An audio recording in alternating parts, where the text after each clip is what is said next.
আসসালামু আলাইকুম। রুনা ভিলেজ কুকিংয়ে আপনাদের স্বাগতম। আমি আজকে আপনাদের ছোটো মাছ রান্না দেখাবো। তার জন্য আমি কড়াইতে পরিমাণ মতো তেল নিয়ে নিলাম এবং নিয়েছি গাজর ঝাল ভারী করে রেখে দিয়েছিলাম। এটাতে কেটে কুটে রান্না করলে বেশি মজা হয়। তো নিয়েছি 3-4টা বড় সাইজের পেঁয়াজ কুচি করে এবং নিয়েছি একটু বেশি করে রসুন কুচি করে। ছোটো মাছের রসুন কুচি একটু বেশি দিলে বেশি মজা হয়।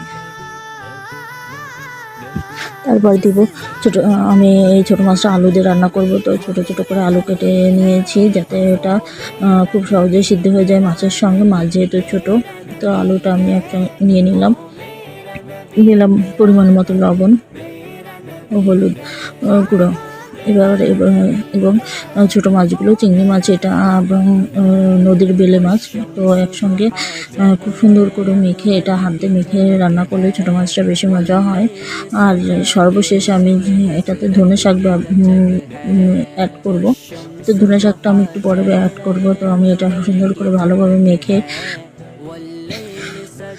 পরিমাণ মতো অল্প পরিমাণে পানি দিব। এটাতে বেশি পানি দেওয়া যাবে না, বেশি পানি দিলে জাল লাগতে সময় লাগবে। যেহেতু মাছ ছোটো, অনেক জাল হলে এটা আবার অত বেশি ভালো লাগবে না। তো পরিমাণ মতো পানি দিয়ে নিলাম, অল্প পরিমাণে, এটা অল্প পানিতেই হয়ে যাবে। তো আমি গ্রামের মানুষ, গ্রামের মাটির চুলাতেই রান্না করি।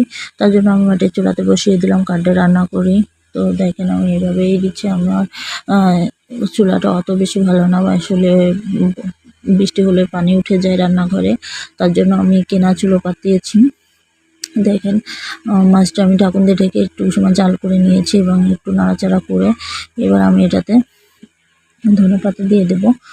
তো উপর দিয়ে আমি একটু ধনেপাতা দিয়ে আবার একটু নাড়াচাড়া করে নেব। একটু নাড়াচাড়া করে ভালো করে করে দিয়ে আবার ঢাকনা দিয়ে কিছুক্ষণ সময় জাল করে নিব। এটা হতে বেশি সময় নেবে না। যদি আমার ভিডিওটা ভালো লাগে তাহলে অবশ্যই সাবস্ক্রাইব করে আমার পাশে থাকবেন এবং একটু লাইক করবেন, যাতে আমি বুঝতে পারি যে আমার ভিডিওটা ভালো লেগেছে। দেখেন আমার রান্না প্রায় শেষ পথে। তো আর অল্প সময়ের মধ্যে রান্নাটা আমি নামিয়ে ফেলবো। দয়া করে আমার ভিডিওটা দেখে অবশ্যই, যদি ভালো লাগে অবশ্যই একটা সাবস্ক্রাইব করুন। দেখেন রান্না শেষ। তো আমি একটা অন্য পাত্রে নামিয়ে নিয়েছি। এটা দেখতে যতটাই সুন্দর হয়েছে, খেতেও অনেক মজা হয়েছে।